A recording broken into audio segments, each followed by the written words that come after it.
ভোরের আলো ফুটতেই মোটা বিড়ালটা নদীর ধারে এলো, হাতে একটা বড়শি। মাছ ধরার জন্য তৈরি।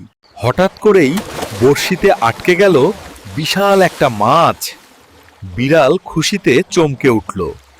নদীর পাড়ে আগুন জ্বালিয়ে সে মাছটা রান্না করল। চারপাশ ভরে গেল সুগন্ধে। পেট ভরে খেয়ে নিল, তারপর ঘাসের ওপর শুয়ে পড়ল। ও, চোখের পাতা ভারী হয়ে এলো। সকালে ঘুম থেকে উঠে আয়নায় নিজের গোলগাল শরীর দেখে গড়গড় শব্দে খুশি হলো। তারপর বারান্দায় বসে এক গ্লাস দুধ খেল, আর সূর্যের আলোয় রোদ পোহাল।